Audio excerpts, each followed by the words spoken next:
Hello everyone, welcome to part 2 of defeating digital addiction and input addiction in general. If you missed the first video, check that out because we talked about why you want to defeat it and what it's doing. And this video, I'm going to give you my master plan that I have used and I've given to others that have been extremely helpful at really getting ahead of this digital addiction in the world that we live in and how it's getting worse, and getting your freedom and your mind back. So first, I'm going to talk about why I quit social media.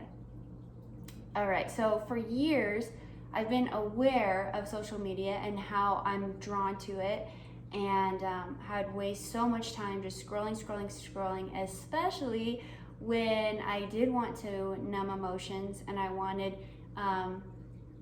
at the end of a long day and I was exhausted and that's just all I wanted to do is just numb and consume. I was very aware that that is my coping mechanism. It's not alcohol or drugs or whatever. It was definitely, I dealt with hard emotions by going to social media to not feel them. So I was very aware of that, and I did take breaks, and I always tried to monitor my time well on it. I would go off of it for a long time, then I'd come back and I would just go back to the same behaviors. And one day, I, in all of our training to become an optimized coach and learning so much about digital addiction and how creativity and wisdom and great ideas are formed, I just had enough and I was not gonna let it hinder my potential anymore. So I said, I realized our minds only have so much space, and do I want to fill my mind, the limited space that my mind has, just looking at what other people are doing with their lives all the time? Because I was just learning some of the greatest creators ever are so against social media because they understand how much time it takes in solitude and quiet to come up with any kind of life-altering idea. Or just get any distraction-free work done and be able to focus for long enough to build your attention muscles to be able to focus long enough on something that's really important to get out to the world. So I realized I don't need to see what other people are doing. I would rather have that space to get creative ideas and hear from God and get that wisdom. So now I say I quit social media in the sense of whether I like it or not, social media is the way people stay connected to my work and to my ideas and to everything that's going on with my business. So when I say I quit social media, I quit it in the sense I unfollowed all friends and family and influencers, and now I just use it as a tool to share my work and to put my work out there, and to only follow less than 20 accounts on Instagram that I want to learn from, or they're very educational. They're not just pointless, this is what I'm doing today, this is what I'm doing right now. So two concepts to talk about. Intermittent fasting and fasting in general is so huge right now, right? It's very popular, and for a good reason. It's very good for your body because it allows your body to heal and rejuvenate. Well, I think we need to start intermittent fasting technology. Right, because it's good to do fasts, just like it's good to do longer fasts of food or different kinds of fasts. But then if you come back and you fall right back into the same behaviors, that's like coming back from your fast and just eating a bunch of junk food. It's not very helpful. So what I have found to be more helpful is intermittent fasting, as in you have a set amount of time every day where you're not using media at all.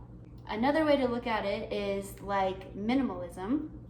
So people are so into minimalism these days too, which again, for another reason, they realize how the amazing effect having less stuff and clutter has on your mind.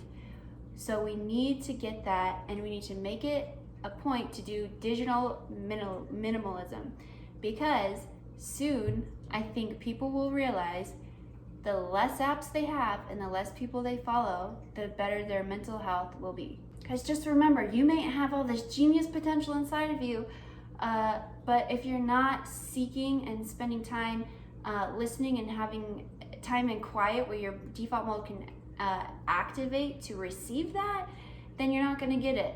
All right, so let's dive into the plan. This is exactly what I did. Step 1, understand your triggers. It comes from the desire to escape discomfort. So in order to master distractions, like I said before, we need to learn how to master our discomforts. We need to learn other ways to deal with our discomforts, which will be another video, not for today. But take some time to think about, when do you go and get your phone so much? Like what are your main triggers that draw you to these things? All right, so that was just kind of a pre-step. So really, step 1 is to downsize and clean sweep immediately. So what this means is you go through all your apps, take an inventory of all the input you are consuming right now, from podcasts to games to apps to social media to email, all the inputs you're consuming, and then do a really, really, really big consideration of what ones you actually really need and delete the other ones.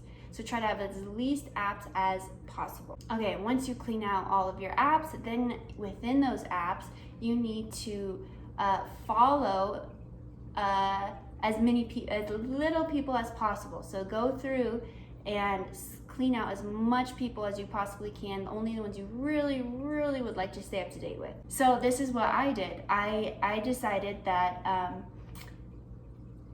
I only wanted 2 apps. So YouTube and Instagram are my big time wasters, distractors. I realized I never had any other accounts like TikTok or Snapchat or any of like that, praise the Lord. I just had, I never got on Facebook anymore either.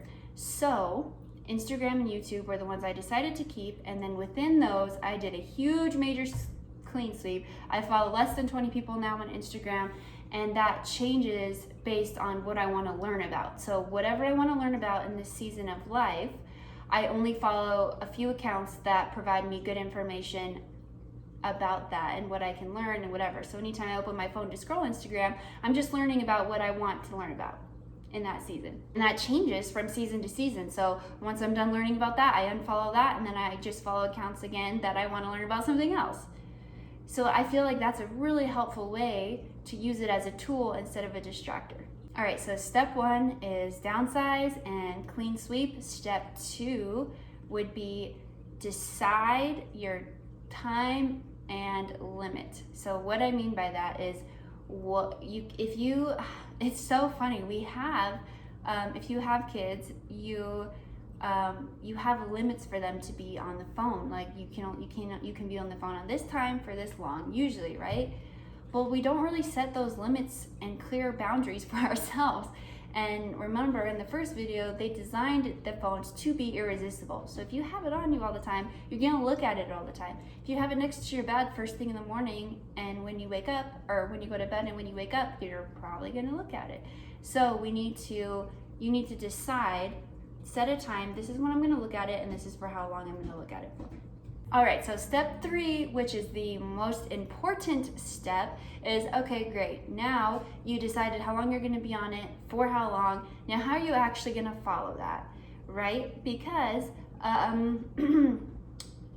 I've tried many times to say, I'm not gonna be on it, I can only be on it for this long, this time, and it never really worked out, especially when I got overwhelmed or stressed or whatever, which we do a lot these days, right? So the 3rd step is bringing in your backup and your resources of how are you actually going to stick to that. And in the next video, I'm going to share my top apps and strategies I use to actually stick to what I said my limits are.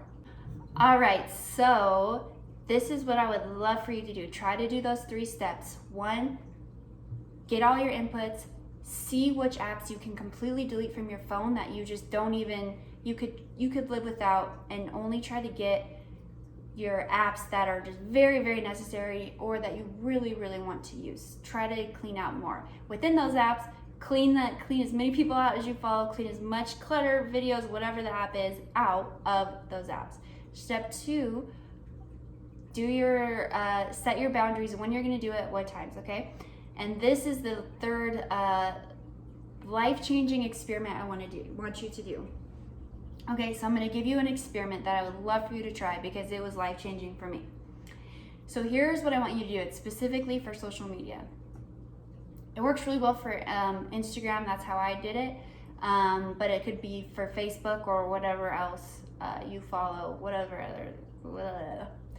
app you're on. So this is what I want you to do. For 1 week, unfollow everybody. I mean, like, everybody, your friends, your family. I actually deleted everyone, but you could just mute or however you do that, just so you're unfollowing everyone. Give it 7 days, okay? 7 days. Within those 7 days, really observe your thoughts and who you're thinking about that you unfollowed. So are you actually thinking about anyone that you're like, oh, I wonder what that person's doing? Or okay, so just notice who you remember within those 7 days. After those 7 days, only refollow the people that you actually thought about and wondered what they were doing. This was huge for me. This was so eye-opening to me. There was people that I was following for years. I mean, years. Just random influencers, celebrities, whatever, that I just followed one day, and then I just got so used to seeing what they were doing every day, and that, I don't know, I just thought, I just didn't even think about to unfollow them. Well, it was so interesting to me because within that 7 days, 90% of the people I was following, I didn't even think about or remember. And so this is so amazing at weeding out, I'm telling you, 90% of the people you're following. Now, there were a few people that I was like, oh man, I really miss like hearing from them or seeing what they were doing or learning from them or seeing like what they're putting out. And I just followed back only those accounts. So the accounts I've been following for years, I easily let go of and unfollowed easily. I didn't even think about it. And I just was like, why? I was following them for years, and why? Like, it added no value whatsoever. So really, really try it for 1 week, unfollow everybody, and then just follow back the people you actually thought about and wanted to hear from within that week. This will weed out so many people that you're following that are just filling your mind with things you don't really need to be knowing about, or like what that random celebrity is doing, or a lot of random people are doing. I recommend just following accounts that add value to you in some way, rather than just filling your mind with random stuff that they're doing and saying. Fill it with stuff that's actually going to benefit you. All right, so try those 3 steps.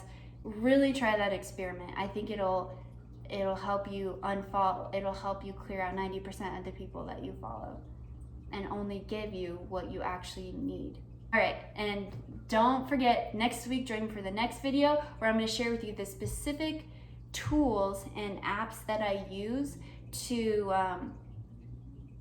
make me stay within the boundaries that I have set for myself, which is the most important part. So I will see you in the next video.